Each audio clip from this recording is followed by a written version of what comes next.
Salam, hər vaxtınız xeyir olsun. Bugün sizinlə dim test toplusunu, histologiya mövzusunu izahını paylaşacağım. Vaxt itirmədən başlayaq birinci sualdan. İlk suallarda sözlərin tərcüməsini soruşur. Gəlin bir işarə eləyək. Phagos udmaq deməkdir. Phagostos sözündən gəlir. Deməli, mitos, tel, sap deməkdir. Burada D variantı. Xondrion, mitoxondrinin o xondrionudur. Dənəvər, dən mənasına gəlir. Sitos, histologiya, sitos hüceyrə deməkdir. Lizis, lizosomun təqib hissəsində olan sözdür. Lizis, həll edirəm deməkdir. Membran isə məsələn, hüceyrənin membranı, orqanoidin membranı örtüyü, yəni dərisi mənasına gəlir. Y variantı. İndi baxırıq 7-ci suala. Robert Hooke aşağıdakılardan hansını tədqiq edərkən hüceyrə terminini işlətmişdir? Biz bilirik ki, cansız hüceyrələri ilk dəfə Robert Hooke kəşf etmişdir. O özünün düzəltdiyi mikroskopda nazik mantar kəsiyinə baxanda onun arı şanına bənzəyən ayrı-ayrı gözcüklərdən təşkil olunduğunu görüb və bunlara hüceyrə deyib. Yəni mantar ağacın gövdəsini tədqiq edib, amma cansız hüceyrə görüb. Sentriollar nədir sentriol? Hüceyrə mərkəzinin bir hissəsidir. Hüceyrə mərkəzi isə bölünmədə iştirak edən deməli orqanoiddir. Burada olacaq hüceyrənin bölünməsində iştirak edirlər. Doğru cavab C variantıdır. Davam edək 9-cu sualdan. Xarici mühitlə və qonşu hüceyrələrlə bilavasitə qarşılıqlı əlaqəni təmin edir qılaf. Hüceyrə xaricdən qılafla əhatə olunub və xarici mühitdən hüceyrəyə nəsə daxil olacaqsa, bu qılafdan keçib daxil olacaq. Xarici mühitlə əlaqəni təmin edir. Eyni zamanda da qonşu hüceyrələrlə əlaqəni təmin edir. Qılaf hüceyrənin digər hüceyrələr və ya mühitlə əlaqəsini təmin edir. Baxırıq 10-cu suala. Yağların və karbohidratların sintezi gedir. Yadda saxlayaq. Hüceyrədə yağların, karbohidratların sintezi 1 hamar endoplazmatik şəbəkədə, 1 də Golgi aparatında gedir. 2 H hərfi. Hüceyrə mərkəzi bölünməsində iştirak edir. Nüvəcikdə sintezi getmir. Həmçinin lizosomda yağ, karbohidrat, zülal heç biri sintez olunmur. Sonra burada da lizosomu yenə çıxırıq. Düzgün cavab B variantıdır. 11-ci suala baxırıq. Həyat fəaliyyətləri üçün zəruri olan zülallar sintez olunur.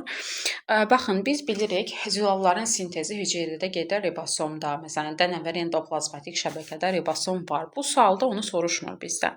Həyat fəaliyyətləri üçün zəruri olan zülallar sintez olunur. Bizdə hüceyrədə 2 dənə orqanoid var ki, onlar özünə məxsus zülal sintezi edirlər. Yəni, onların sintez etdikləri zülal yalnız öz həyat fəaliyyətləri üçün lazımdır. Hansı ki, bunlar mitoxondri və plastidlərdir. Membransız hüceyrə strukturları ribosomla hüceyrə mərkəzinin deməli membranı yoxdur, bir də nüvəciyin membranı yoxdur. Nüvənin membranı var, mitoxondri plastid 2 membranlıdır hətta, sonra lizosom 1 membranlıdır, polisom ribosom topluluğudur, yoxdur, amma məsələn nüvənin membranı var, mitoxondrinin membranı var, ona görə cavab olur B variantı. 13-cü suala baxıram indi. Burada da yenə bir membranlı hüceyrə strukturlarını soruşur. Təkrar eləyirəm. Nüvə qılafı özü 2 membranlıdır. Baxın, hüceyrə mərkəzinə çıxdım. Ribosomları çıxdım, çünki yoxdur bunlarda. Və mitoxondri plastid 2 membranlıdır. Nüvə qılafı özü 2 membranlıdır. Lizosomlar, Golgi aparatı və endoplazmatik şəbəkə isə 1 membranlıdır. 14-də baxırıq. Hüceyrədə olan karbon qazına hansı orqanoidlər istifadə edir? Karbon qazının istifadəsi dedikdə burada fotosintez prosesi nəzərdə tutulur. Çünki fotosintez prosesində hüceyrə karbon qazından və sudan qlikozanı sintez edir. Yəni karbon qazından istifadə etmək fotosintez prosesini həyata keçirmək deməkdir ki, bu da hüceyrədə xloroplastlarda baş verir. Ali bitki hüceyrələrində olmur. Hüceyrə mərkəzi ali bitkilərdə, ibtidai göbələklərdə, bəzi ibtidai heyvan orqanizmlərində olmur deyəcəksiniz, yadda saxlayırıq. 16-cı suala baxırıq. Sərbəst oksigen əmələ gətirə bilər xloroplastlar. Çünki bayaq dediyim kimi karbon qaz və sudan glikoza və oksigenin sintezi xloroplastlarda baş verir. Yəni fotosintez prosesi. Hüceyrəyə daxil olan oksigenin çox hissəsini işlədən orqanoid isə mitoxondridir. Oksigeni işlətmək tənəffüs etmək deməkdir. Hüceyrənin tənəffüs orqanoidi isə mitoxondridir. Heyvan orqanizmində hüceyrə tənəffüsünü təmin edən, indi dediyimiz kimi mitoxondri. Hansı hüceyrə ən sadə quruluşa malikdir? Biz buradan bakteriya hüceyrəsini seçə bilərik. Çünki bir hüceyrəli olsa da nüvəsizdir. Nüvəsi yoxdur. Buna görə də deyirik sadə quruluşa malikdir. Lizosomlar formalaşır, əzbərdir bu. Lizosomlar Hoji kompleksində formalaşır. Bu sual iki tipdə düşür, çaşmırıq burada. Lizosom özü deməli Hoji aparatında formalaşdı, amma lizosomun istifadə etdiyi fermentlərin formalaşması soruşsa, orada artıq züal sintezinin getdiyi orqanoidləri tapacaqsınız. Yəni fərqli cavablardır bunlar. Bitki hüceyrəsinin ikiyə bölünmə yolu ilə çoxalan orqanoidləri hansılardakı DNT var? Onlar ikiləşmə ilə, ikiyə bölünmə yolu ilə çoxala bilirlər. Mitoxondri və xloroplastlar. Çünki DNT-ləri mövcuddur.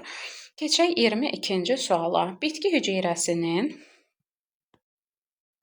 nuklein turşlarının sintezini həyata keçirən orqanoidləri. Burada yenə xloroplastları və mitoxondriləri seçməliyik.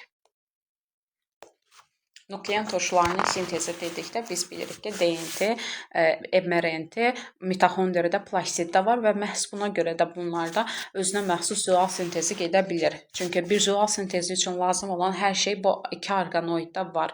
Ribosomu, DNT-si, RNT-si, aydındırmı? 23-ə baxırıq. Yunan mənşəli karyon sözünün tərcüməsi latınca nukleus deməkdir. Karyon nüvə deməkdir. Nüvə latınca da nukleus mənasına gəlir. Hüceyrənin inkişaf vahidi olmasını ilk dəfə sübut etmişdir. Bu hüceyrə nəzəriyyəsinin müddəaları ilə bağlıdır. Birinci müddəasıdır ki, bu hüceyrə bütün canlı orqanizmlərin ən kiçik quruluş və inkişaf vahididir. Və Karl Baer məməlilərin yumurta hüceyrəsini kəşf edib, mayalanmış yumurta hüceyrəsini ki, və bununla da sübut edib ki, bütün çox hüceyrəli canlılar mayalanmış bir yumurta hüceyrədən, yəni ziqotdan başlanğıc götürürlər. Bu da hüceyrənin inkişaf vahidi olmasını deyir. Quruluş vahidi olmasını Schwann və Schleiden görmüşdü. Amma hüceyrənin hüceyrədən yarandığını, hüceyrənin həm də digər hüceyrələr üçün inkişaf vahidi olduğunu, yəni ziqotu kəşf edən Karl Baer olmuşdur. 25-ə baxırıq. Heyvan hüceyrəsində iki hissəcikdən ibarətdir. Ribosom və hüceyrə mərkəzi. Ribosom müxtəlif ölçülü iki hissəcikdən ibarətdir. Hüceyrə mərkəzi isə eyni ölçülü iki hissəcikdən. 26-cı sualda da, 27-də baxın, müxtəlif ölçülü deyirsə bu ribosomdur. Bir-birinə perpendikulyar deyirsə bu hüceyrə mərkəzidir.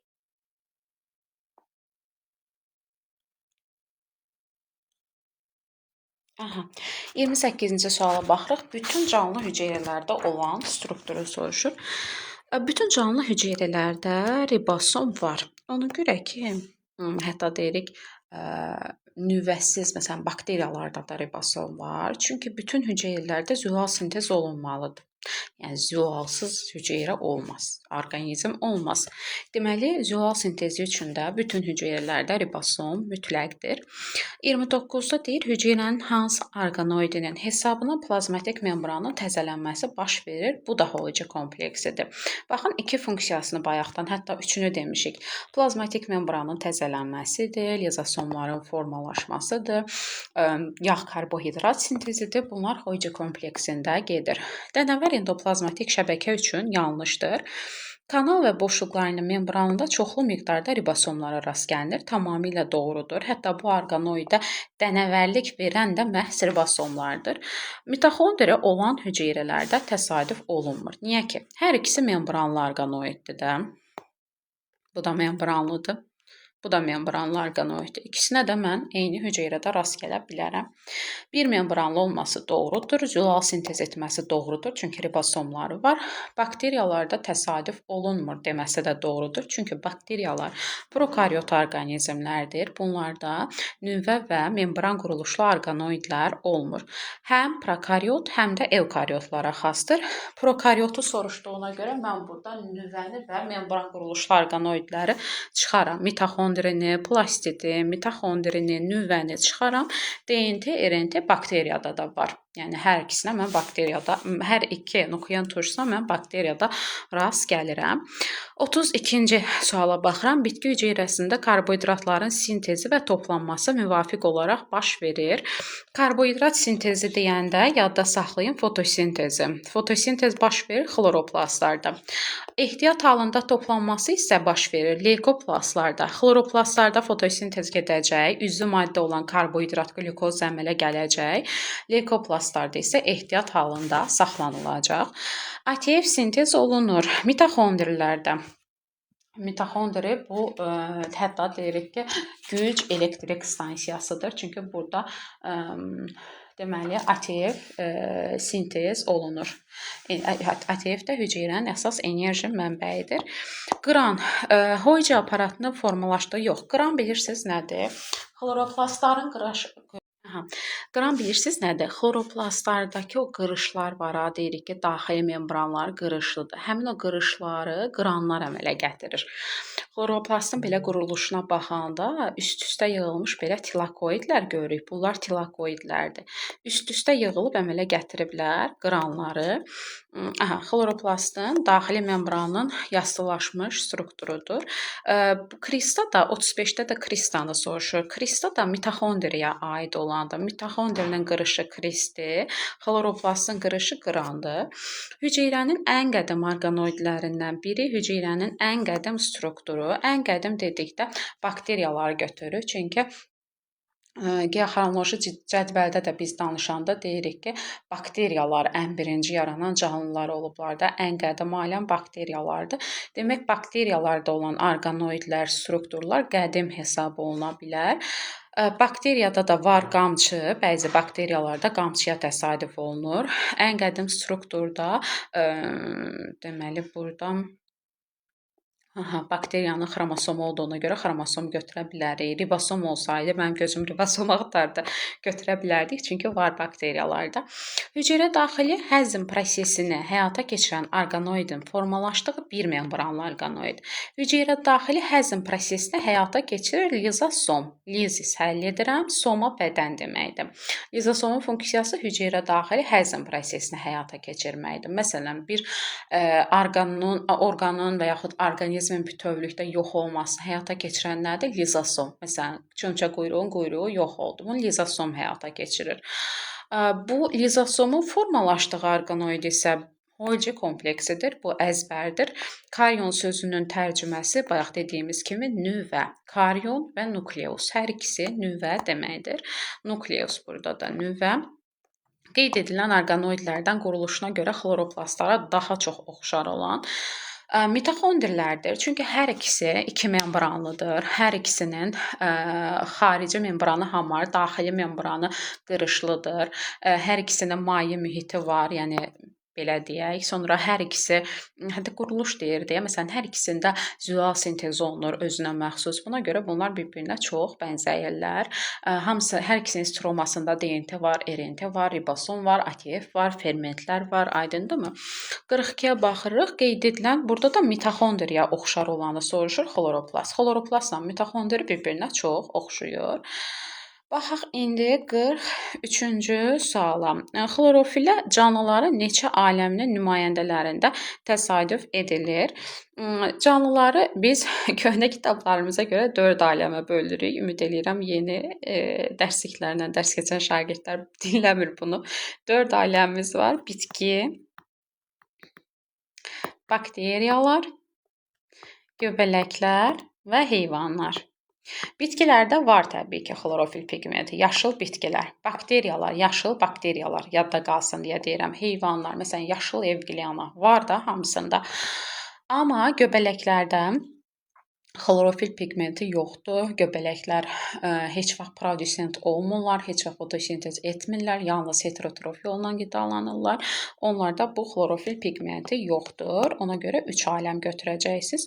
Hüceyrə tənəffüsünü təmin edən struktur, təkrar deyirəm, mitoxondridir. Hansı canlılarda hüceyrə divarına rast gəlinir?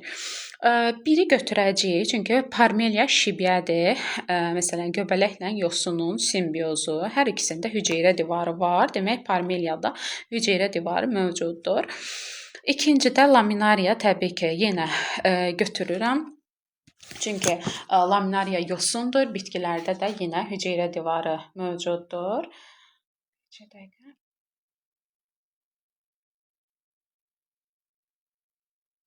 Aha.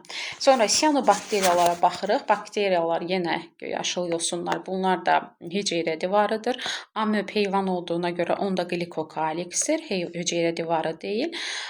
Plevrakok da bir hüceyrəli yaşıl yosundur. Bunda da bitki olduğuna görə hüceyrə divarıdır. Ümumiyyətlə hüceyrə divarına biz 4 aləmdə rast gəlirik. Bitkilərdə, göbələklərdə və bakteriyalarda. Heyvanlarda isə glikokaliksdir. Cavab olacaq burada 1, 2, 3 və 4. Laboratoriyada bir hüceyrəni mikroskopla araşdıran bir tələbə onun evkaryot bir canlıya aid olduğu qənaətinə gəlir. Buna səbəb aşağıdakılardan hansı ola bilər? Mən bir canlıya evkaryot deməyim üçün onun nüvəsi olmalıdır və membran quruluşlu orqanoidi olmalıdır. A-da yazıb birisi materiala malik olmaq. Məsələn, bakteriya prokaryotdur da, amma onun DNT-si yoxdur demirik. Onun DNT-si də hüceyrəsində, sitoplazmasında sərbəst halda yerləşir. Yəni nüvənin içində deyil sadəcə. 2 lipid cərgəsinə malik orqanoidin olması. 2 lipid cərgəsi membranda olur. Yəni bir membranda 2 lipid cərgəsi olur. Membranlı orqanoidin olması evkaryot deməkdir. Transkripsiya prosesinin sitoplazmada getməsi, xeyr. Transkripsiya prosesi sitoplazmada gedirsə, demək ki, bunda məsələn transkripsiyanın getdiyi orqanoidlər yoxdur, membranlı orqanoidlər yoxdur, ona görə sitoplazmada gedir. Membransız orqanoida malik olmaq, bu da prokaryota aid xüsusiyyətdir. Hərəkət orqanoidi yenə prokaryot olan bakteriyalarda mövcud ola bilər.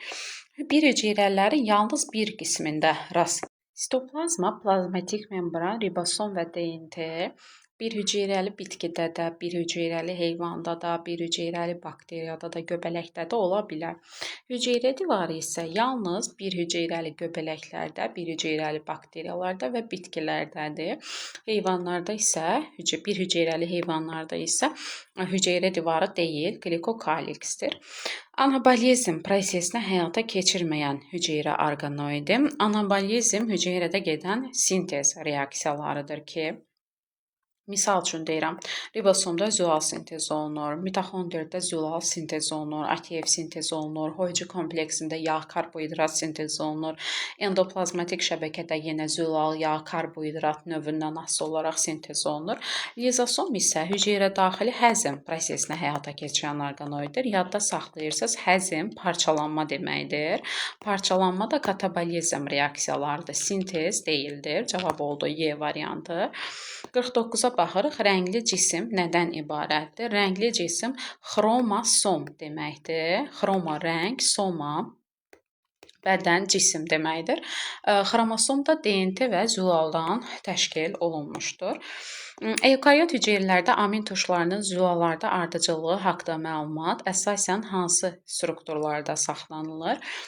Amin tuşların zülallarda olan ardıcıllığı, yəni zülalın ilkin quruluşu haqqında olan məlumat DNT-də olur. DNT isə nüvədə saxlanılır. Yəni evkaryot hüceyrədə DNT, irsi məlumat nüvədədir. Canlı orqanizmlərin 4 aləminin hamısında rast gəlinən orqanoid hansıdır? Ribosomu götürə bilərəm. Bütün aləmlərdə var. Bakteriyalarda lizosom, plazid, endoplazmatik şəbəkə, mitoxondri, membranlı orqanoid olduğuna görə bunların heç birisi yoxdur. Hansı orqanoid fəaliyyət zamanı ən çox karbon qazını buraxır? Ən çox karbon qazını buraxan fotosintez prosesini, tənəffüs prosesini həyata keçirəndir ki, oksigeni alır, karbon qazını buraxır. Tənəffüs orqanoidimiz də mitoxondridir. Ribosom, RNT və zülaldan ibarətdir. D variantı. Baxırıq 54-cü suala. Fagositozda iştirak edən bir membranlı hüceyrə orqanoidi hansıdır? Fagositozda iştirak edən lizosomdur. B variantı. Hüceyrə daxili həzmdən söhbət gedir burada. Fəaliyyəti zamanı ən çox oksigen ifraz edən bayaqki sualın tərsi. Yenə burada fotosintezi götürəcəyik, çünki fotosintezdə karbon qazını istifadə edir. Orqanoid əvəzində oksigen qazını buraxır. Həqiqi ölçüsü göstərilmiş canlını Anton van Leeuwenhoek öz mikroskopunda maksimum hansı ölçüdə görə bilərdir? Leeuwenhoekun mikroskopu böyüdürdü 270 dəfə maksimum. Əgər bu 0,5-dirsə, bunu 270-ə vuraram. Sıfırları ixtisar gedir, yerdə qalır 135 nanometr. C variantı. Heyvan hüceyrələrində membransız orqanoid hüceyrə daxili həzmdə iştirak edir. Yanlışdır. Hüceyrə daxili həzmi həyata keçirir lizosom. Lizosomunda bir membranı var. Hərəkət orqanoidinə rast gəlmək olar. Tamamilə doğrudur. Məsələn, bunlarda qamçı da var, kirpik də var. Tamamilə doğrudur. Əksər iki membranlı orqanoidlər irsiyyat daşıyıcısına malik deyil. Yanlışdır. İki membranlı orqanoidlərimiz xloroplastlarla mitoxondridir. Hər ikisində DNT-yə də, RNT-yə də rast gəlinir. ATF sintez edən orqanoidlər özünü törədə bilmirlər. Həm xloroplastlar, həm mitoxondrilər ATF sintez edirlər və DNT-si olduğuna görə öz-özünü törədə bilirlər. Həm xloroplast, həm də mitoxondri matriksə malikdir. Yanlışdır, çünki matriks təkcə mitoxondridədir. Bunun daxili maye mühitidir. Xloroplastın daxili maye mühiti isə stroma adlanır. Şəkildəki orqanoid üçün doğru fikri müəyyən edin. Şəkildə gördüyümüz Golgi kompleksidir. Göz yaddaşı ilə bunu yadda saxlayırsınız, çünki tez-tez soruşurlar. Gördüyümüz bax lövhə şəkilli boşluqlar və ucunda yerləşən qovuqcuqlardır. Dənəvər və hamar tipləri var. Bu endoplazmatik şəbəkəyə aiddir və endoplazmatik şəbəkə ilə Golgi kompleksi quruluşuna görə bir-birinə bənzəyir. İkiyə bölünmə yolu ilə çoxala bilmir. Tamamilə doğrudur, çünki DNT-si yoxdur. 2 lipid qatı və 4 lipid cərgəsi var. Yanlışdır, çünki bu bir membranlıdır. Hər membranda 2 cərgə olur. 2 cərgə də bir qat deməkdir. Siyanobakteriyalarda rast gəlinir. Xeyr, membranlı orqanoid olduğuna görə rast gəlinmir. İşıq enerjisini udmaq qabiliyyətinə də malik deyildir. 59-a baxırıq. Ən qədim xlorofilli orqanizmlər bakteriyalardır. Siyanobakteriyalar, Y variantı. Hüceyrə daxili həzm yenə oldu lizosom. Keçirik 61-ci suala. Hüceyrə mərkəzi hüceyrə daxilindəki osmotik təzyiqin nizamlanmasında iştirak edir. Yanlışdır.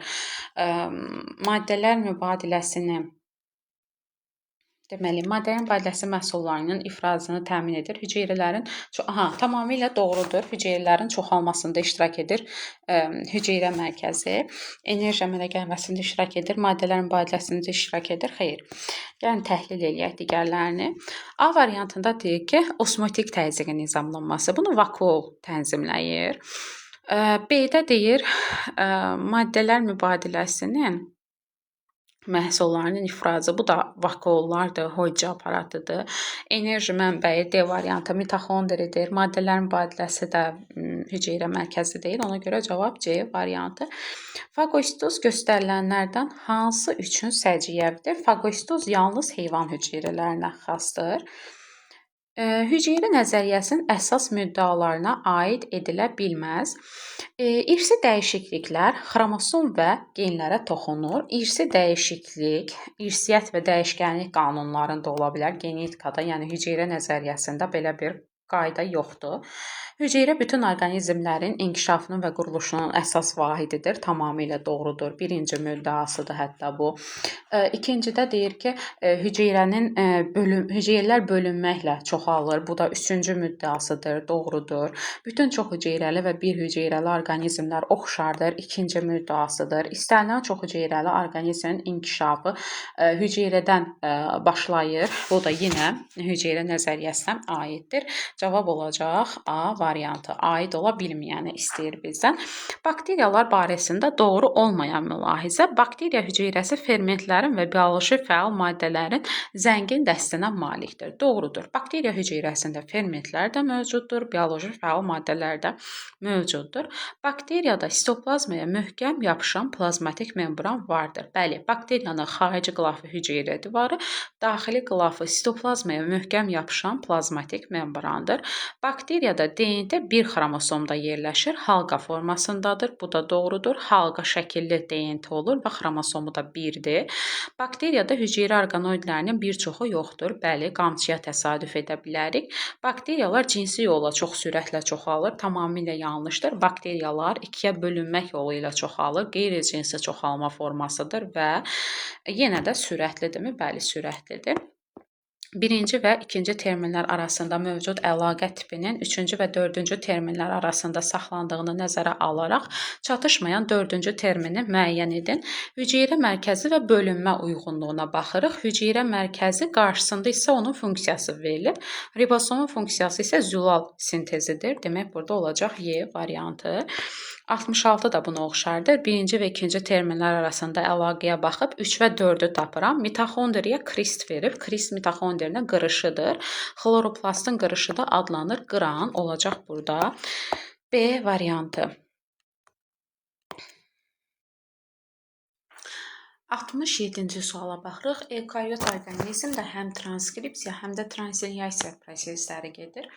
Transkripsiya DNT-də olan məlumat əsasında ilkin məlumat əsasında məlumat RNT-nin sintezi, transliyasiya isə mRNT-də belə deyək də, mRNT-nin əsasında amin toşardıcılıqlarının birləşməsidir. Bunların hər ikisi baş verir mitoxondridə.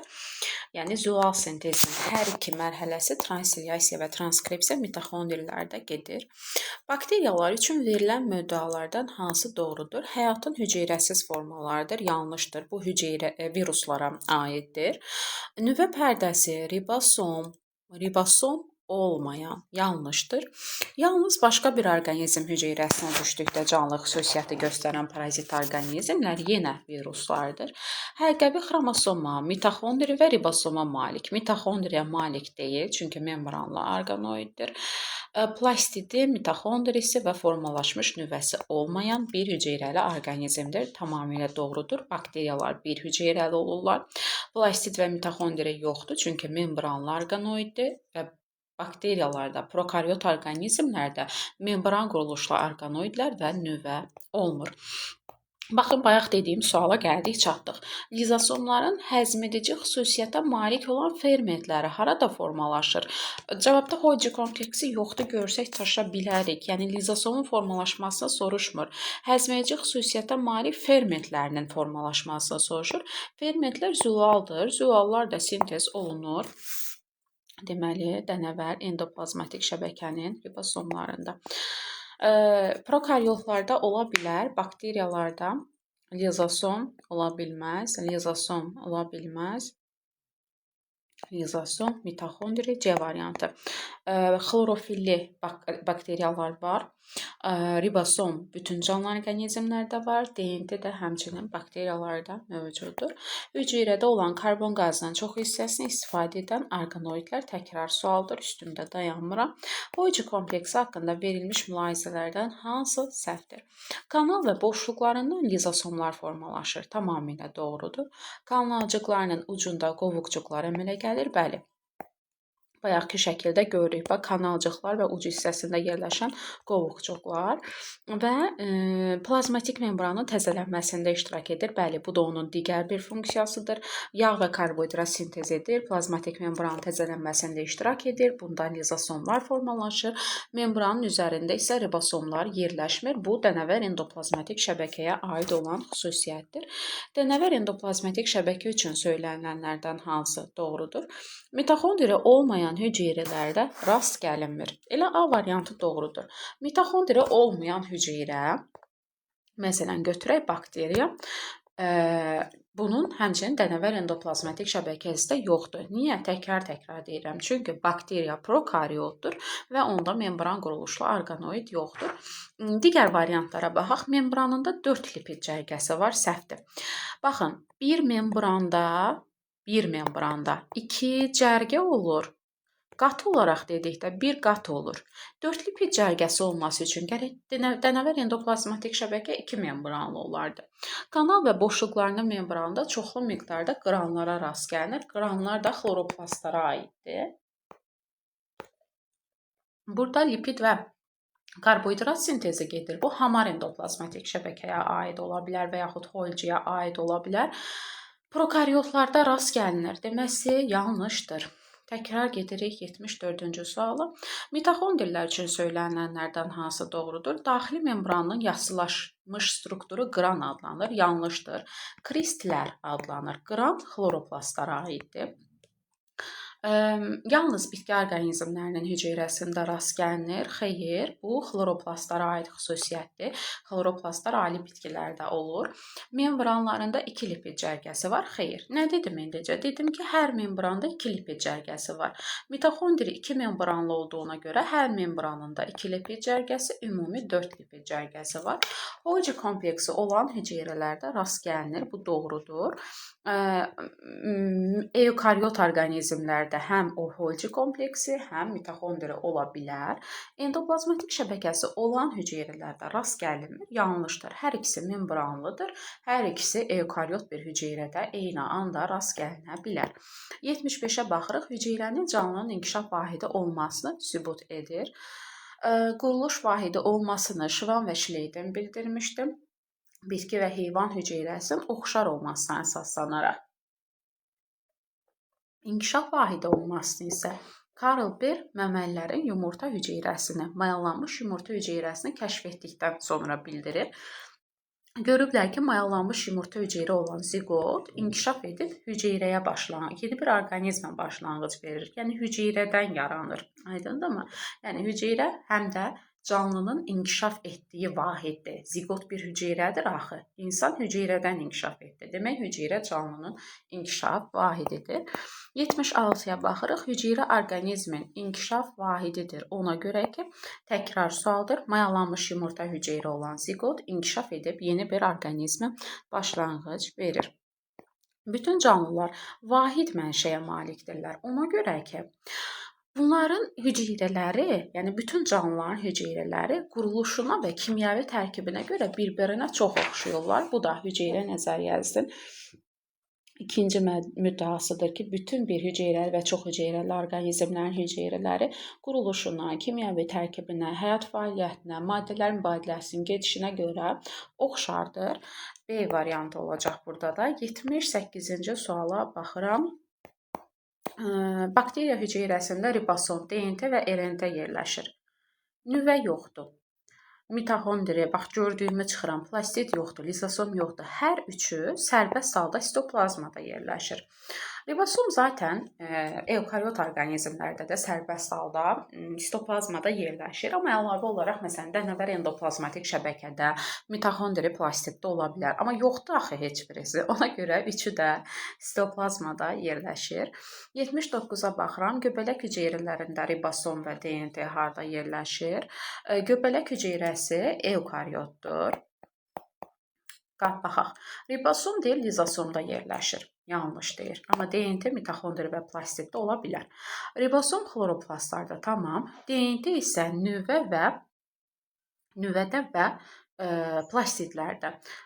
Ribosom xloroplastlarda deməsi yanlışdır. Baxın, burada da plastid yanlışdır. Göbələklərdə axı yoxdur bu xloroplastlar. Bax bu. Sonra C-yə baxırıq. Ribosom mitoxondrilərdə, dənəvər endoplazmatik şəbəkədə və sitoplazmada sərbəst halda, DNT isə nüvədə və mitoxondrilərdə. Tam ətraflı düzgün cavab budur. Digərinə də baxaq. Ribosom sitoplazmada və mitoxondridə, DNT yalnız nüvədə və sitoplazmada. Niyə yalnız nüvədə və sitoplazmada olsun ki? Biz DNT-yə burada mitoxondridə də rast gələ bilərik. Sonra Y-yə baxaq. Ribosom və DNT hər ikisi yalnız nüvədə. Xeyr. Biz hüceyrədə ribosoma rast gəlirik dənəvər endoplazmatik şəbəkədə. Göbələyin indi mitoxondrisi var. Mitoxondridə. Aydındırmı? Keçirik indi 80-ə. Aşağıdakılardan hansı eukaryotdur? Bakteriyaları çıxaq. Yaşıl yosunlar eukaryotdur. orqanizmlərdir. Bakteriya bunlar prokaryotlardır. Aşağıdakılardan hansı fotosintez edici prokaryotdur? Siyanobakteriyalar, yəni göy yaşıl yosunlar fotosintez edici prokaryot orqanizmlərdir. Yosun eukaryotdur. Dəmir bakteriyaları xemosintez edici orqanizmlərdir. Bunlar deyil, bunlar da həmçinin xemosintez edicidir. Cavab olur Y variantı. 82-yə baxıram. Bitki hüceyrəsində hüceyrə tənəffüsünü təmin edən struktur mitoxondridir. Daxili membranı tilakoidlər əmələ gətirmir. Bu, xloroplasta aiddir. Kiçik və böyük hissəcikdən ribosom təşkil olunub. Matriksi olan orqanoid isə mitoxondridir. D variantı xloroplasta aiddir. Y variantı da hüceyrə mərkəzinə aiddir. İnsanla simbioz həyat keçirən yeganə canlı da mövcud deyil. 83 və 84. Diqqət eləyək. Həmçinin 85-də bu sualdır. 86-da. Baxın, insanla simbioz həyat keçirən yeganə canlı bakteriyalardır. Bağırsaqlarımızda, yoğun bağırsaqlarımızda yaşayan bağırsaq çöpü bakteriyalardır. Bizimlə simbioz həyat tərzi keçirirlər. Bizim üçün ziyan verici deyirlər. Biz onlar üçün yaşayış mühitiyik, qidayıq. Yəni onlar bizdən faydalanırlar. Biz isə onlardan faydalanırıq. Bizim üçün K və B vitaminləri sintez edirlər. Bağırsağımızda sellulozanın bakterial parçalanmasında iştirak edirlər. Yəni insanla simbioz həyat keçirən yeganə canlı həmin bu bakteriyalardır. Bağırsaq çöpü bakteriyaları. Hətta deyirik ki, xəstələndikdə, bakterial bir xəstəlik zamanı həddindən artıq antibiotik istifadəsi bu bakteriyaların, yəni bizim faydalı bakteriyalarımızın da ölməsinə səbəb olur ki, bunun da bir sıra fəsadları mövcuddur. İndi bakteriyalarda mövcud deyil mitoxondri, bakteriyalarda mövcud deyil lizosom, bakteriyalarda mövcud deyil xloroplast, bakteriyalarda mövcud deyil Golgi kompleksi, yəni olmayanlar olaraq nüvə və membranlı orqanoidləri seçəcəyik. Baxaq indi digər suallara. 87-ci sual. Şəkildə bitki hüceyrəsinin iki orqanoid arasında gedən maddələrin mübadiləsi göstərilmişdir. Hansı maddələr şəkildəki rəqəmlərə müvafiq olar? Mitoxondridən xloroplasta, xloroplastdan isə mitoxondriya verilən. Mitoxondri tənəffüsü həyata keçirdiyinə görə o oksigendən istifadə edən orqanoiddir. Xloroplast hazırladığı oksigeni versin mitoxondriya. Mitoxondri isə tənəffüs orqanoididir. Oksigeni alıb karbon qazını buraxacaq. Karbon qazını versin xloroplasta. Bu birinci qaydamız. Əlavə olaraq da xloroplasta su lazımdır. Karbon qazı və su bu uyğun gəlir. Xloroplasta hazırlanan üzvü maddələrdə keçsin mitoxondriya. 3-də olacaq üzvü maddələr. Cavab D variantı uyğun gəlir. Keçək 88-ə. Hüceyrənin hansı strukturunun tərkibinə əsasən zülallar və nuklein turşuları aiddir? Xromosom DNT üstəgəl zülal deyirik. Yəni zülal və nuklein turşusu. Heyvan hüceyrəsinin hansı orqanoidlərində zülallar sintez oluna bilər? B variantına baxaq. Ribosom zülal sintezi gedir. Mitoxondridə də həmçinin ribosom var. Burada da zülal sintezi gedir. Bitki hüceyrəsində lizosomların formalaşması hansı orqanoidlərdə baş verə bilər? Lizosomların formalaşması yalnız Golgi kompleksində baş verir. D variantı. Ribosomların funksiyasını soruşur bizdən. Ribosomda karbohidrat yağ sintez olunmur. Təkcə zülal sintez olunur. Ferment zülal olduğuna görə ferment də sintez olunur. Lizosomun formalaşması Golgi kompleksi, maddələrin daşınması Golgi kompleksi və endoplazmatik şəbəkədir. Ona görə cavab olacaq C variantı. Şəkildə göstərilən hüceyrə orqanoidi barəsində səhv mülahizə. İndi şəkil çox qaranlıq düşüb, amma biz bu tərlik formasında olan, içərisində baxın, belə qırışlar olan orqanoidi kris sözünü verməsə də mitoxondri deyəcəyik. Amma mən kris sözündən də bilirəm ki, kris mitoxondrinin daxili membranının qırışlarıdır. Yəni qırışlı səthidir.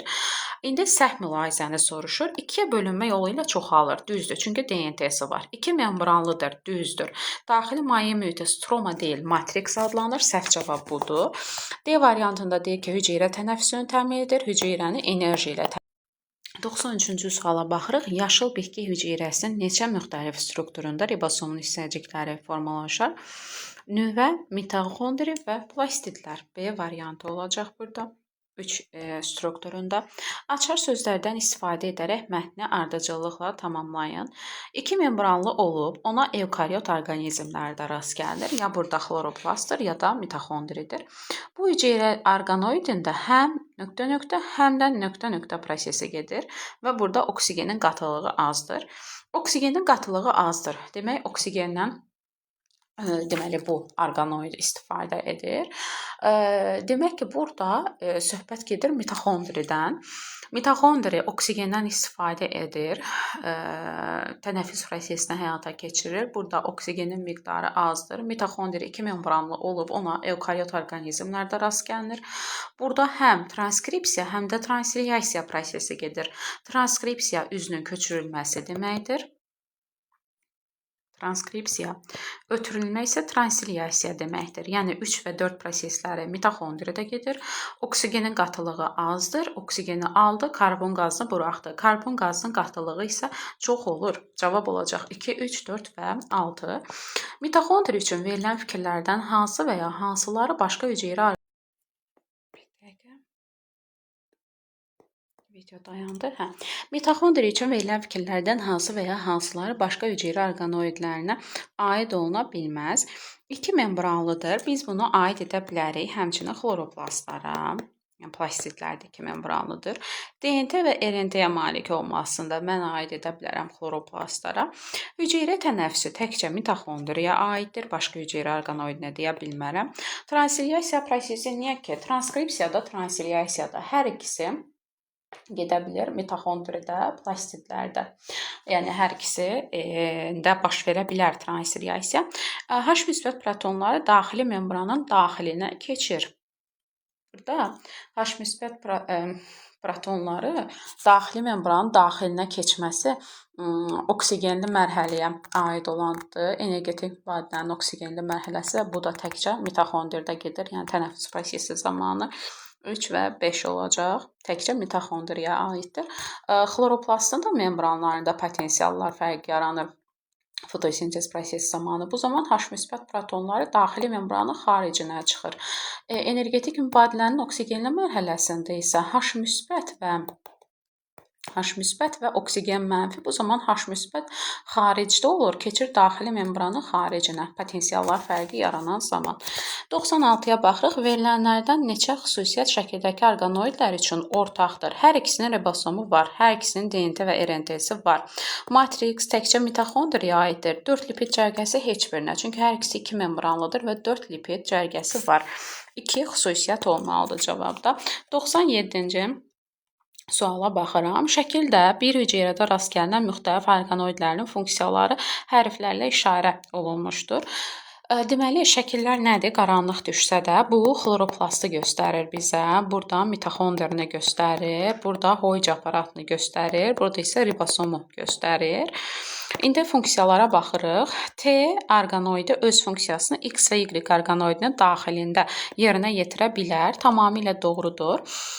Bu ribosom həm mitoxondrinin, həm də xloroplastın daxilində olur və burada züal sintezini həyata keçirir. A doğrudur. B-də deyir ki, Z hüceyrədə yaranan maddələri toplamaq və lizosom fermentləri sintez etməkdə iştirak edir. Bax, hüceyrədə yaranan maddələri toplamaq. Tamam. Ümumiyyətlə Golgi kompleksinin və endoplazmatik şəbəkənin yaranan maddələri hüceyrənin daxilində daşımaq, belə deyək də, daşımaq funksiyası var. Hər ikisinə aiddir. Neynir? Endoplazmatik şəbəkənin kanal və boşluqlarında toplanmış maddələrin daşınmasında iştirak edir. Bax, burada əsas səhv olan nədir? Lizosom fermentlərini sintez etməkdə iştirak edir. Axı, lizosom fermenti dedik züaldır. Yəni, züal sintez edən orqanoidlərdə formalaşa bilər. Lizosomun özünü desəydi, Golgiyə aid olardı. Yəni, bu yanlışdır. C-yə baxıram. Y enerjinin müəyyən hissəsini kimyəvi rabitə enerjisi şəklində ehtiyat halında saxlayır. Bu da doğrudur. Çünki burada tənəffüs prosesi həyata keçirilir. ATF yaranır. Yəni, ATF enerjisi şəklində toplanır. D-yə baxırıq. X işıq enerjisinin müəyyən hissəsini kimyəvi birləşmələr şəklində saxlayır. Bu da fotosintez prosesini nəzərdə tutur. İşıq enerjisindən istifadə edərək üzüm maddə sintez edir, kimyəvi rabitə enerjisinə çevirir. Deməli, Y-yə baxırıq. T peptid rabitələrin yaranmasını həyata keçirərək zülalın birinci quruluşunun əmələ gəlməsində iştirak edir. Bəli, ribosomda zülal sintezi həyata keçirilir. Həmin o amin turşular arasında peptid rabitələr yaranır və 98-ci suala baxıram. Kişi orqanizminin bütün hüceyrələrində 2 növ 2 membranlı orqanoid var. 2 növ 2 membranlı orqanoid deyə bilmərəm, çünki mitoxondri var, xloroplast yoxdur da. BCDO ali bitki hüceyrələrinə xasdır. RNT ikiləşir, yanlışdır. İkiləşmək DNT-yə xas olan xüsusiyyətdir. Bir nüvə var, yanlışdır. Yetkin eritrositlərdə ümumiyyətlə nüvə yoxdur. Sonra qaraciyərdə sümüklüdür. Bunlar çox nüvəlidir. Bütün hüceyrələrdə bir nüvə var deməsi yanlışdır. Hüceyrə divarı da yenə heyvan hüceyrələrinə xas, təkcə bitki deməli göbələk bakteriya hüceyrələrinə xasdır. İnsanda bu glikokalyks olacaq. 4 növ hərəkət orqanoidi var. Bütün hüceyrələrində 4 növ deməsi yanlışdır. Ümumiyyətlə kişi orqanizmində o hərəkət orqanoidlərinin 4-ünə də rast gəlirik. Qamçı, spermatozoidlərdə, yalançı ayaq leykositlərdə, miofibril əzələ hüceyrələrində, kirpik tənəffüs yollarında, amma bütün hüceyrələrində 4 növ var deməsi yanlışdır. 99-cu suala baxıram. Şəkildə verilmiş canlının istənilən hüceyrəsində heç vaxt rast gəlinməz. Şəkildə bizə günəbaxan verilir. Səhv eləmirəmsə, indi burada qaranlıqdır və bu ali bitki, yəni örtülü toxumlara aiddir. Ali bitkidir və ali bitkidə hüceyrə mərkəzi və sentriol olmur. Sağlam insan orqanizmində hansı hərəkət orqanoidinə malik hüceyrələr birləşərək toxuma əmələ gətirə bilməz? Baxın, məsələn, cavabımız elə qamçıdır.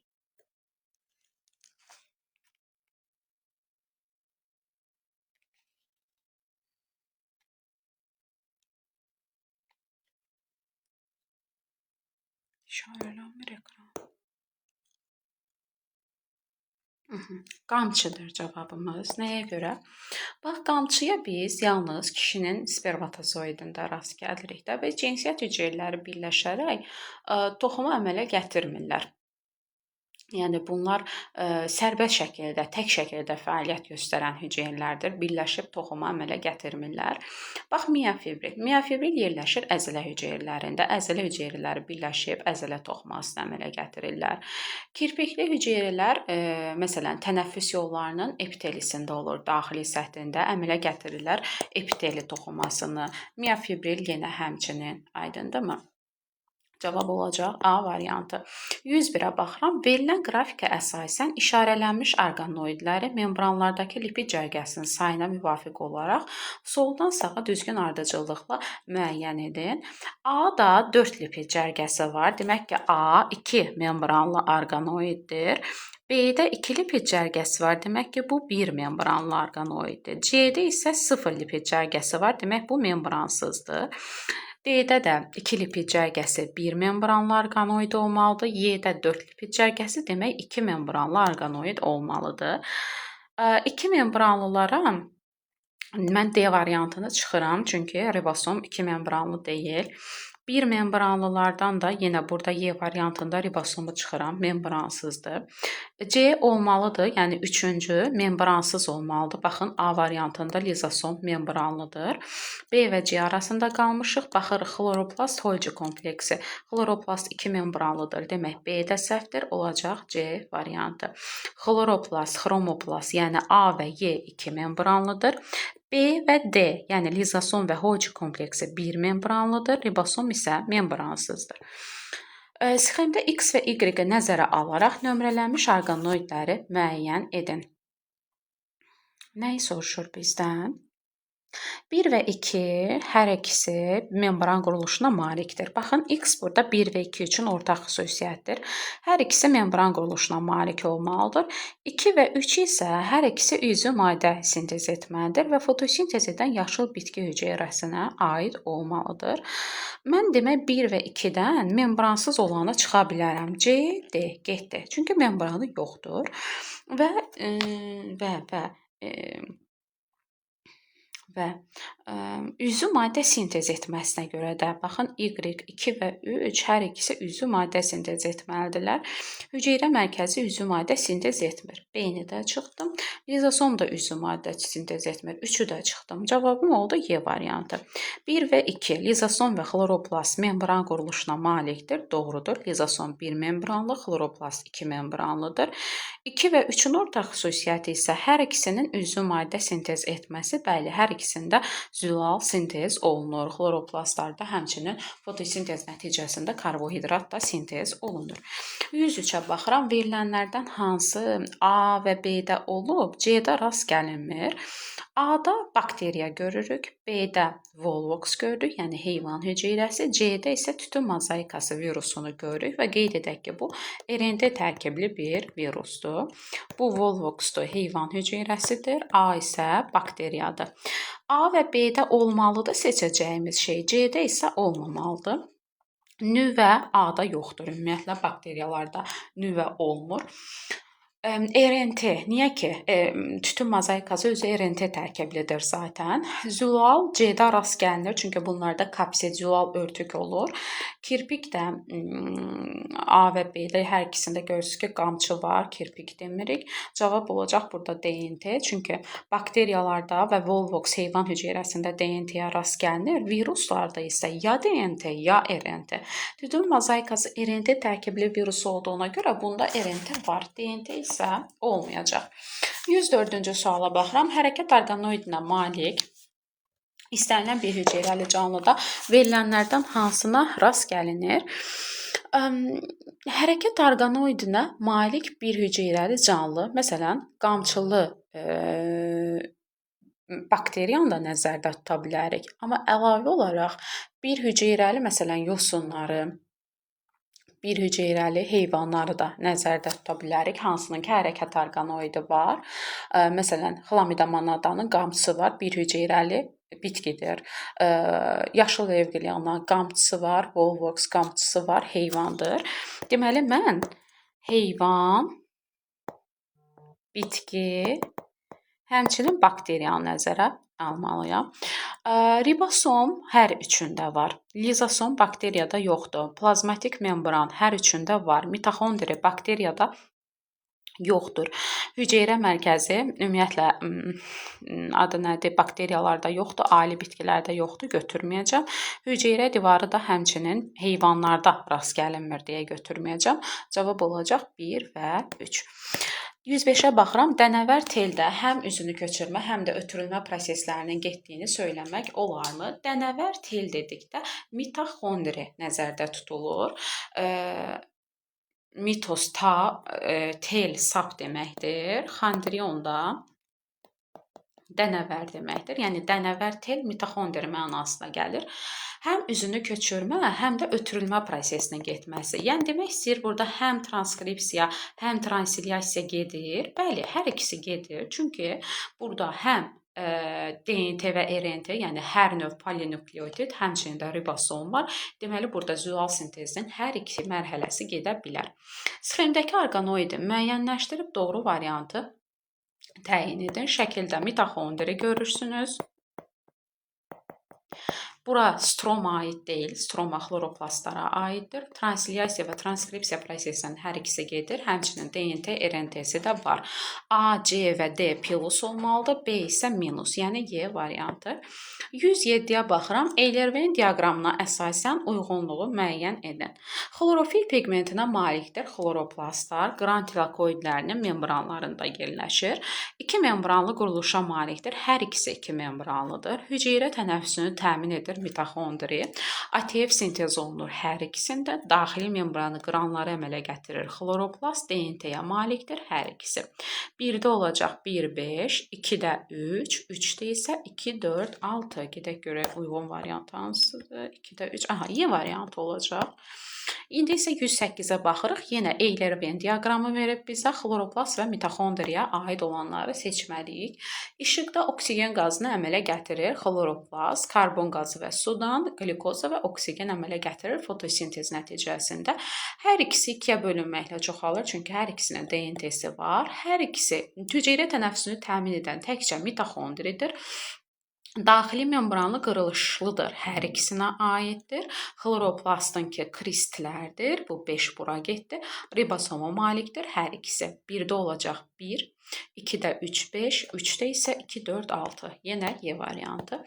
109-cu suala baxıram. Cədvəldə canlılara aid bəzi strukturlar və proseslər əks olunmuşdur.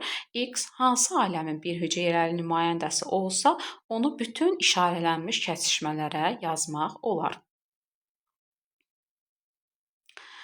Yəni demək istəyir ki, X hansı aləmin bir hüceyrəli nümayəndəsidir ki, onda həm hüceyrə divarı var, züal sintez olunur, fotosintez, xemosintez prosesi gedir. Bu bakteriya olacaq.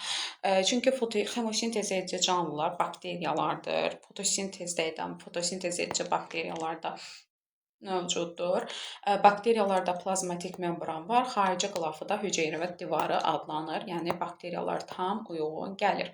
Hansı canlı qruplarının hüceyrələrində mitoxondriya ola bilər? Virusları ümumiyyətlə çıxıram. Hüceyrəsi anlayışı virusa aid deyil. Viruslar həyatın hüceyrəsiz formalarıdır. Bakteriyada prokaryot olduğuna görə bunda mitoxondri yoxdur. Amma bitkilərdə, heyvanlarda, göbələklərdə mövcuddur. 111-ə baxıram. Eukaryot orqanizmlərin hüceyrəsində ribosoma rast gəlinir. Sərbəst halda sitoplazmaya da mən ribosoma rast gələ bilərəm. Tamamilə doğrudur.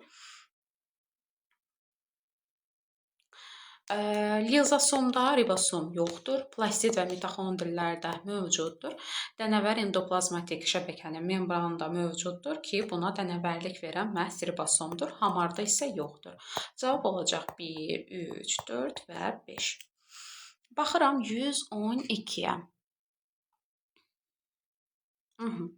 Hüceyrə nəzəriyyəsi ilə bağlı verilib. Birdə deyib ki, hüceyrələr quruluşuna, həyat fəaliyyətinə və maddələrin mübadiləsinin gedişinə görə oxşardır. Sinir və humoral sistemlə tənzimlənir.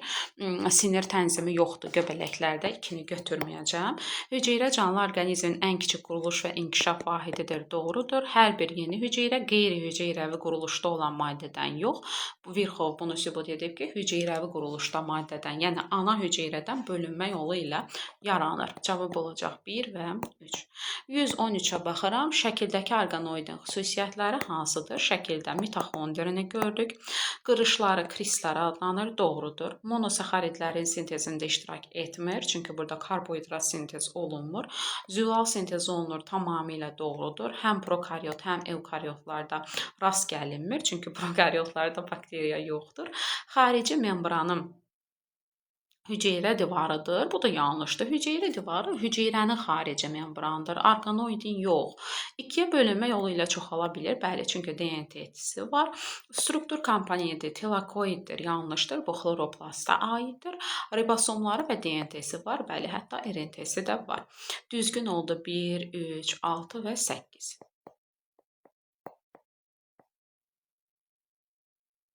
Sonra baxaq 114-ə. Həm eukaryot, həm də prokaryot orqanizmlərdə rast gəlinir. Baxın, hüceyrə membranı, bəli, doğrudur. Bakteriyanın da hüceyrə membranı var. Transkripsiya və transliyasiya prosesi, züal sintezi bakteriyalarda, yəni prokaryot orqanizmlərdə də gedir. Doğrudur. Formalaşmış nüvə bakteriyalarda yoxdur. Hoji kompleksi membranlı orqanoid olduğuna görə bakteriyalarda yoxdur. 115-də də yenə həm eukaryot, həm də prokaryot orqanizmlərdə rast gəlinəni soruşur. Xloroplastlar prokaryotlarda yoxdur. Mitoxondri yoxdur. Endoplazmatik şəbəkə yoxdur. Ribosom, RNT və fotosintez. Ribosom bütün hüceyrələrdə var. Bütün orqanizmlərdə var. RNT bakteriyalarda da mövcuddur. Həm DNT, həm RNT fotosintez edici bakteriyalarda mövcuddur. Cavab olacaq 2, 3 və 5. 116-ya baxıram. Hüceyrə nüvəsi üçün verilən mülahizələrdən doğru olanı müəyyən edin. Bütün hüceyrələrdə sayı təkdir. Yanlışdır. Baxın, insan orqanizmində qaraciyərdir, sümüklidir, enə zolaqlıdır ki, bu kimi hüceyrələrdə çox nüvə var. Əlavə olaraq nüvəsi olmayanlar da var. Membranın da 4 lipid qatı var. 2 membranlıdır. Hərəsində də 2 qat var. Cərgə desəydi düz götürərdim. Yəni daha doğrusu hər membranında 2 cərgə bir qat var. Yəni 2 qat deməli idi. 2 membranlıdır nüvə. Daxilində yalnız 4 növ nukleotidə rast gəlinir. Xeyr, həm DNT, həm RNT olduğuna görə 8 növ nukleotid olmalı idi. Çünki DNT və RNT-nin nukleotidləri bir-birindən fərqlidir. Daxilində ribosomun hissəciklərinə rast gəlinə bilər. Doğrudur. Ribosomun hissəcikləri nüvədə formalaşır, keçir sitoplazmada bir-biri ilə birləşir. Bəzi evkaryot hüceyrələrdə olmaya bilər. Bəli, indi dediyim kimi yetkin eritrosidlərdə nüvə yoxdur. Mən onu prokaryot adlandırmıram, çünki yarandığı zaman onun nüvəsi olur. 117-ci suala baxıram. 117-ci sualda mənə xloroplast verib. Daxili qırışları krist adlanır, yanlışdır, qran olmalı idi. Daxili membranlarında potensiallar fərqi yaranır, tamamilə doğrudur. Fotosintez zamanı elektron və H müsbət protonlar arasında daxilində membransız orqanoidə rast gəlinir. Tamamilə doğrudur, çünki bunun tərkibində ribosom var. 3 aləmin çox hüceyrələrində rast gəlinir. Gəlin bunu təhlil edək. Xloroplastlara mən rast gəlirəm ali bitkilərdə. 3 aləm deməsi yanlışdır. Nukleotidlərin bütün növlərinə rast gəlinir. Həm DNT-si, həm RNT-si olduğuna görə bu da doğrudur. Monosaxarid sintez olunur, bu da doğrudur. Çünki burada fotosintez gedir və glikoza sintez olunur. Glikoza da monosaxariddir. 2, 3, 5 və 6-dır cavab. 118-ə baxıram. Hansı bəndə verilən hüceyrələrdə hərəkətə xidmət edən ən qədim orqanoid var? Hərəkətə xidmət edən ən qədim orqanoid qamçıdır. Şəkildə də qamçı, spermatozoiddə qamçı, həmçinin bunda da qamçı görə bilirəm. 6, 7 və 8 olmalıdır. 119-a baxıram. Daxili möhtəviyyatı sitoplazma ilə 4 lipid cərgəsi ilə ayrılan bütün orqanoidlər. O deməkdir ki, bu orqanoiddir. Bu bunun daxili möhtəviyyatıdır. Burada da sitoplazmadır. 4 lipid cərgəsi ilə ayrılıbsa, demək bu 2 membranlıdır ki, hər membranında 2 lipid cərgəsi, ümumi 4 lipid cərgəsi var. İndi 2 membranlı orqanoid deyəndə həm götürün xloroplastı, həm götürün mitoxondrini. 2 növ polinukleotidə malikdir. Doğrudur. Həm DNT-si var, həm RNT-si var. Lizosom əmələ gətirir. Yanlışdır. Lizosom Golgi kompleksində formalaşır. Zülal sintezi hər ikisində gedir. Transkripsiya hər ikisində gedir. Hüceyrə daxili həzm isə lizosoma aiddir. Cavab oldu 1, 3 və 4. Ali bitki hüceyrəsində 8 növ nukleotid və 5 növ azotlu əsasa malik olan orqanoidləri müəyyən edin. 8 növ nukleotid deyirsə, demək burada həm DNT, həm RNT var. Nuklein turşularında 8 növ nukleotid, 5 növ azot əsası mövcuddur. Biokimiyada bu haqda ətraflı danışırıq ki, niyə azotlu əsas 5 növdür, amma nukleotid 8 növ? Çünki hər birinin ayrıca karbohidratı var. Yəni DNT və RNT-də nukleotidlərdə karbohidrat eyni deyildir. Həm DNT-si, həm RNT-si olanda mitoxondrini götürərəm, bir də plastidi, yəni leykoplastı götürərəm. 1 və 4-ü. 121-də şəkil nə qədər qaranlıq olsa da, şəkildə bizə birincidə bitki hüceyrəsi, ikincidə də heyvan hüceyrəsini verib. Mən bunları həm fərqləndirə bilərəm, şəklə çox diqqətlə baxanda xloroplastlarına görə heyvan bitki hüceyrəsində verirlər, heyvanda yox. Bir də vakuoluna görə fərqləndirə bilərəm, bax burada. Bitki hüceyrəsində vakuol verilir. Sonra qırış xarici qılafına görə fərqləndirə bilərəm. Bitkidə bax birincidə daha sərt olan bir hüceyrə divarı görürəm. Heyvan hüceyrəsində isə daha nazik, yumşaq, elastik olan bir glikokalyks görürəm. İndi gəlin bura yazaq bitki. Burada yazaq heyvan. Ortaq olmayanları seçək. Birinci deyir ki, hidrogen protonlarının daxili membrandan xaricə keçməsi. Bitki hüceyrəsində fotosintez prosesi baş verir. Potensiallar fərqini yaradan elektron mənfi və H müsbət olur. H müsbət daxili membranın xaricinə çıxır. Bu bitkiyə aiddir demək. Heyvan hüceyrəsində, yəni energetik mübadilənin oksigenli mərhələsində, 3-cü mərhələsində deyirik ki, H müsbət və oksigen mənfi yaradır bunu və bu daxili membranın daxilinə keçir. Belə deyək də, yəni bitkiyə aid olan təkcə birdir. Bu ortaq deyildir. Götürəcəm bunu. Polisaxaridləri sintez edən hüceyrə orqanoidlərinin olması. Bunu hər ikisi üçün ortaq götürə bilərəm. Bax, polisaxarid deyəndə karbohidrat nəzərdə tutulmur. Karbohidrat Hoji kompleksində formalaşır, və yaxud hamar endoplazmatik şəbəkədə. Hər ikisində var axı bu. Demək, bu ortaq xüsusiyyətdir. Polinukleotidləri sintez edən tamamilə doğrudur. DNT-nin RNT-nin sintezi həm bitki, həm heyvan hüceyrəsində var. Genetik koda malik olmaq DNT hər ikisində var. Sitokinez zamanı sitoplazmanın xaricdən daxilə doğru ayrılması, Hoji kompleksinə daxil olan maddədən bölünmə lövhəsinin yaranması. Baxın, bu mitozun sonuncu mərhələsi olan sitokinezə aiddir. Yəni, nüvə bölündükdən sonra sitoplazmanın bölünməsi zamanı heyvan və bitki hüceyrəsi bir-birindən fərqlənir. Heyvan hüceyrəsinin xarici qılafı nazik, elastik, yumşaq olduğuna görə buğumlanaraq bölünə bilir. Yəni, xaricdən daxilə doğru ayrılır. Bu heyvan hüceyrəsinə xasdır. Bitki hüceyrəsində isə buğumlanaraq bölünmək mümkün olmadığına görə bitki hüceyrəsində mərkəzi hissədə bir bölünmə lövhəsi yaranır. Hoji kompleksindən daxil olan maddənin hesabına. Ortaq olmadı burada 1, 5 və 6. Keçirik 122-ci suala.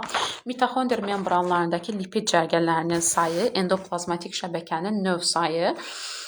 Mitoxondri membranlarında mitoxondri 2 membranlıdır. Hərəsində 2 lipid cərgəsi var. Ümumi 4. Endoplazmatik şəbəkənin isə hamar və dənəvər olmaqla 2 növü var. 4 + 2 bərabərdir 6-ya. 123-də isə endoplazmatik şəbəkənin növ sayı yenə hamar və dənəvər 2. Leykoplast membranlarında lipid cərgələrinin sayı leykoplast 2 membranlıdır. Hərəsində 2 lipid cərgəsi var. Bərabərdir 4-ə. Yenə ikisinin cəmi 6-ya bərabərdir. 124 və 125 bakteriya məsələsi gördük. Birincidə A-nı tapıb gətirib burada yerinə qoyub ikinciyə baxacağıq. Birinci cədvələ diqqət edin, birinci sətrə. 1 saat ərzində 8 başlanğıc bakteriyadan A qədər bakteriya əmələ gəlib. Düsturumuz necədir? NT bərabərdir N0 vurulsun 2/N-dir. Başlanğıc bakteriyam N0-ım 8-dir, vurulsun 2/N. N-i necə tapıram? 1 saat deyilmi? 60. 60-ı bölürəm 20-yə. Yəni nəsil sayım 3-ə bərabərdir. Məsələn, şərtində mənə 20 dəqiqə verib. 8 vurulsun 8 bərabərdir 64-ə. A-nı 64 tapdım. 2A-nın yerində yazıram 128. Burada isə zamanı tapmalıyam. Yenə eyni düsturdan gedəcəm. NT bərabərdir N0 vurulsun 2/N-dən. NT-mi bilirəm. Yaranan bakteriyam 128-dir. N0-ım isə 2-dir. Vurulsun 2/N. 2/N bərabərdir 64. N də bərabərdir 6-ya. Yəni nəsil sayım 6-ya bərabərdir. Saatı, zamanı tapmaq üçün 20-yə vururam. Çünki bu bakteriyalar 20 dəqiqədən bir bölünüblər. 120 dəqiqəyə, yəni 2 saata bərabər olur. Cavab olur 2. 125 də buna ortaqdır. Yenə də yazım. Oxşardır. Yenə birinci NT bərabərdir N0 vurulsun 2/N. NT bərabərdir. Başlanğıc bakteriyam 16-dır. Vurulsun 2/N. 1 saat 60 bölünsün 20 3-ə bərabər olur. 16 vurulsun 8 bərabərdir 128-ə. 2A bərabərdir 128-ə. A bərabərdir 64-ə. Yenə saatı tapmaq üçün eyni düstur. NT bərabərdir N0 vurulsun 2/N. NT-m 64-ə bərabərdir. N0-ım 1-ə. Başlanğıc bakteriya sayım 1-dir. Vurulsun 2/N. N bərabərdir 6-ya. 6 vurulsun 20 bərabərdir 120 dəqiqəyə. Bu da 2 saat deməkdir. 126-ya baxıram. Evkaryot bir hüceyrənin malik olduğu orqanoidlərin sayını faizlə miqdarı göstərilmişdir. Mitoxondri 30%, xloroplast 35%, ribosom 20%, Hoji kompleksi 10%, digəri isə 5%-ə bərabərdir. Yalnız 65% orqanoid üzvü maddə sintez edə bilər. mitoxondrilərdə, xloroplastlarda, ribosomda, həmçinin Golgi kompleksində üzvü maddə sintezi gedir. Mitoxondri, xloroplast, ribosomda zülal sintez olunur. Golgi kompleksində yağ, karbohidrat sintez olunur. Bunların hamısı üzvü maddədir. Toplayanda da 95%-ə gəlib çıxır. Yalnız 65% deməsi yanlışdır. Membransız orqanoidlər 20%-dən azdır. Burada membransız ribosomdur. 20%-dən az deyil, elə 20%-ə bərabərdir. ATF sintezi 30% orqanoiddə gedir. Niyə ki? Xloroplastda da gedir axı. 30 + 35, 65 deməli idi. 2 qat membranlı orqanoidlərin miqdarı 50%-dən çoxdur. 2 qat membranlı mitoxondri və xloroplastdır 65%-ə bərabərdir ki, bu da 50-dən çoxdur. Doğrudur. Orqanoidlərin yalnız 20%-də zülal sintezi gedir. Səhvdir bu da. Niyə ki, mitoxondridə, xloroplastda, ribosomda hər üçündə gedir. Neçəsi doğrudur deyir? Biri. 127-yə baxaq. Evkaryot bir hüceyrədə işarələnmiş A molekulu X, Y, T, Z istiqaməti üzrə yer dəyişmə edir. X orqanoidin daxilindən Z orqanoidinin daxilinə nəql olana qədər müvafiq olaraq bu orqanoidlərə məxsus neçə lipid qatından keçəcəkdir. Qat deyəndə mən hər membranda bir qat deyirəm. Yazaq bura, bir membranda bir qat. Orqanoidləri gəlin qeyd edək. X mitoxondridir. Y, baxın, nüvəyə bitişi var. Endoplazmatik şəbəkədir. Yəni, nüvəyə yaxın yerləşir. Z burada lizosomdur. T isə Golgidir. X, Y, sonra girir T-yə, sonra gəlir Z-ə. X-dən Z-ə keçmək üçün, bax, mitoxondrinin daxilindədir əvvəlcə. Mitoxondridən sitoplazmaya keçəcək. Yazıram, mitoxondridən sitoplazmaya. Mitoxondri 2 membranlıdır. Hərəsində 2 qat var. Keçdimi 2 qatdan. Sitoplazmadan daxil olmalıdır endoplazmatik şəbəkəyə. Endoplazmatik şəbəkə 1 membranlıdır. Keçdi 1 qatdan. 1 qat. Yazmadı bu. 1 qat. 1 qatdan. Ekranı bir dənə söndürüm.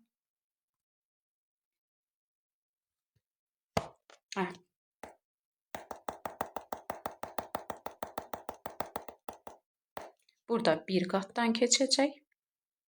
Sonra endoplazmatik şəbəkədən keçəcək Golgiyə.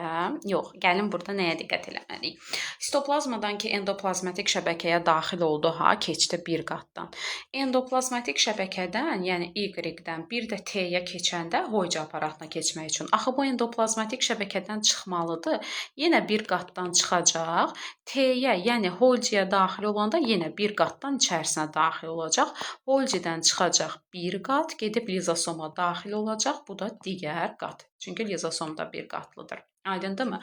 Cəmi, bax, 2, 3, 4, 5, 6, 7. Düz 7 lipid qatından keçməlidir. Həm orqanoiddə daxil olmasını, həm çıxmasını saymalısınız. Daxil olanda 1 qatdan, çıxanda da 1 qatdan keçir. Cəmi 7 qat olur. 128-ə baxıram. Müxtəlif ölçüyə malik 2 hissəcikdən ibarətdir. Ribosom, bir də B. Bir membranlı quruluşa malikdir. Hüceyrə mərkəzi, Golgi kompleksi, D və yox, hüceyrə mərkəzi üzr istəyirəm, membransızı təkcə Y. 2-yə bölünmə yolu ilə çoxala bilir mitoxondri və xloroplast A və C. 1-də oldu B, 2-də oldu Y, 3-də isə A və C. 129-a baxıram. Bir membranlı quruluşa malikdir. Bir membranlıdır burada hamar endoplazmatik şəbəkə. Başqa baxaq. Bir də Golgi kompleksi. A və Y bura aiddir. Bir-birinə perpendikulyar yerləşmiş cisimciklərdən ibarətdir hüceyrə mərkəzi. Qeyri-üzvü maddələrdən üzvü maddə sintezidir. Xloroplast. 1-də A-yı, 2-də D, üstə isə C olmalıdır. 130-a baxırıq. Şəklə əsasən uyğunluğu müəyyən edin. Hüceyrənin membranı göstərilib şəkildə. Baxın, burada membranın quruluşu verilib də 2 lipid cərgəsi olur. Bax, bunlar lipidlərdir. Lipid, 2-yə yazıram lipid. Bunlar arasında səpələnmiş vəziyyətdə yerləşən zülallar. Bax, bunlar zülallardır. 1-ə yazdım zülal. 3 isə karbohidratdır. gəlib bu membrana birləşə bilir, amma heç vaxt buranın belə deyək də bir komponenti olmur. Sadəcə zülala və lipidə birləşib glikolipid, glikosaxarid əmələ gətirə bilir. Üzr istəyirəm, qapı döyüldü, diqqətim yayındı. Hə, bax indi bir zülaldır.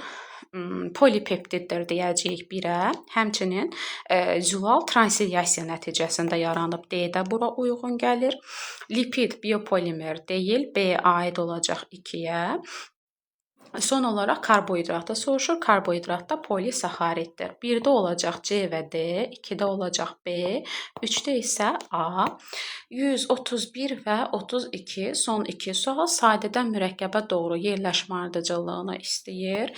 Başlayacağım burada nukleotidlərdən. Nukleotidlərin ardıcıllığı əmələ gətirəcək geni. Gen DNT-nin bir hissəsidir. Yəni DNT-də yüzlərlə gen olur deyirik, çoxlu gen olur. Sonra gəlir xromosom. Xromosom yerləşir nüvədə, nüvə isə hüceyrədə, sadədən mürəkkəbə. Mürəkkəbdən sadəyə dedikdə isə əksinə 1, 6, 3, 5, 4 və 2 olmalıdır. Vəssalam, histologiya mövzusunun izahını bitirdik. Ümid edirəm ki, sizin üçün faydalı olar. Əgər bəyəndinizsə, izahdan razı qaldınızsa, bəyənməyi, şərh yazmağı və faydalı olması üçün dostlarınızla bölüşməyi unutmayın. Videoların davamı üçün də kanalımı izləyin mütləq. Sağ olun, salamat qalın.